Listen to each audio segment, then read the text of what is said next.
Хюррем Султан – это тема, которая всегда и везде волнует любителей и фанатов сериала «Великолепный век». Молодая девушка по имени Анастасия Лисовская в очень юном возрасте попала в гарем владыки Османской империи. Но с самого начала она твердо решила добиться власти и упрочнить свое положение, чтобы не быть одной из многих рабынь, окружающих султана. В гаремах султаны держали не только своих рабынь и наложниц, но и сестер, матерей и других родственниц. Поэтому на женской половине дворца Топкапы всегда было огромное количество женщин, среди которых далеко не красавица Анастасия могла пропасть без вести и никогда не попасться на глаза султану.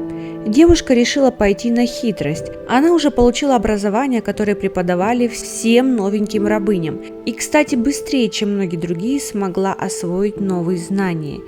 Имея расчетливый ум и цель получить власть, она принялась за дело.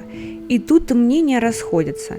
Некоторые считают, что девушка, названная Хюррем за свой веселый характер, привлекла султана тем, что дерзко вела себя. Оттолкнув другую наложницу во время танца, она заняла ее место перед светлыми очами султана и, улыбнувшись, запела песню на своем родном языке. Другие уверены, что султан сам заметил ее, когда выбирал из многих кандидаток на хальвет, поскольку эта девушка была подарена ему лучшим другом Ибрагимом Пашой. Но факт остается фактом. Султан Сулейман заметил Хюррем и влюбился. И дальше события стали развиваться куда стремительнее, чем раньше. За очень короткий промежуток времени Хюррем смогла подняться от обычной рабыни сначала до звания фаворитки, а потом и любимой жены султана.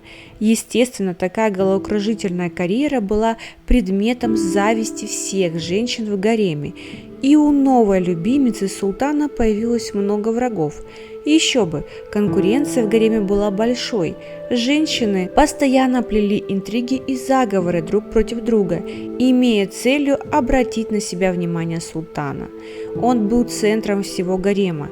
Каждая мечтала о его внимании, хотя иногда несколько наложниц могли объединиться против одной, той, которая привлекла внимание султана и смогла его удержать.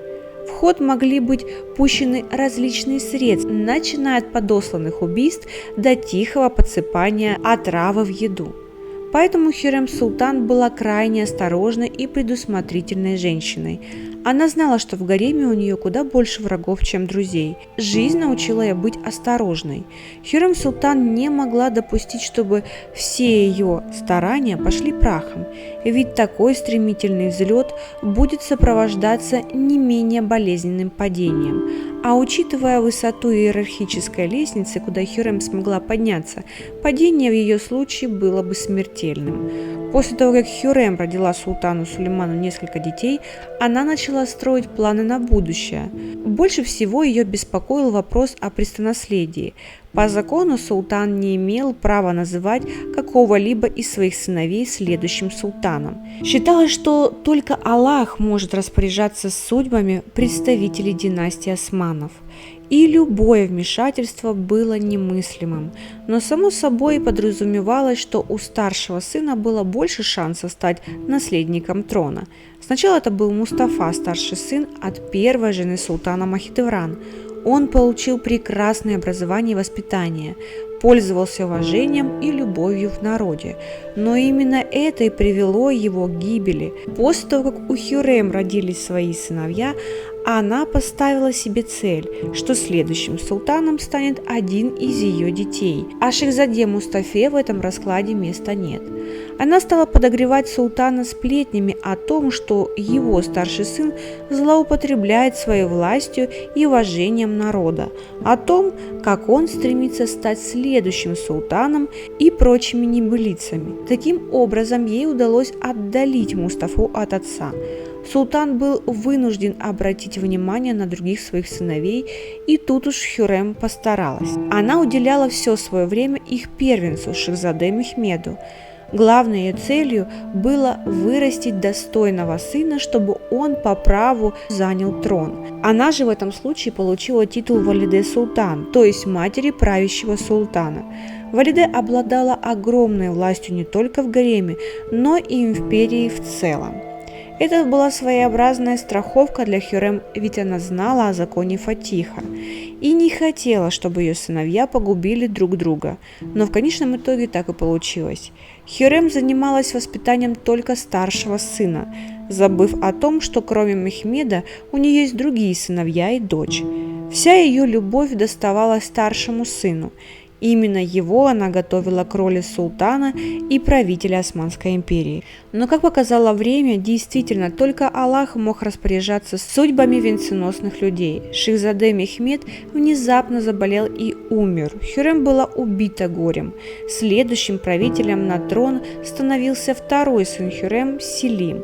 Но поскольку его воспитанием и обучением Хюррем не занималась, из него получился слабохарактерный человек со слабой волей, к тому же имеющий пагубное пристрастие к алкоголю. Здесь и заключается главная ошибка Хюррем. Она сделала свою ставку на то, что султаном будет Мехмед, совершенно упустив из виду, что от случайной смерти никто не застрахован. Так и случилось. Мехмед, самый достойный наследник, скончался. Остались не такие идеальные сыновья. Селим был пьяницей, Баязид имел вспыльчивый характер и склонный к необдуманным решениям, а у Джихангира был горб и слабое здоровье. Вот уж действительно есть из кого выбирать будущего султана.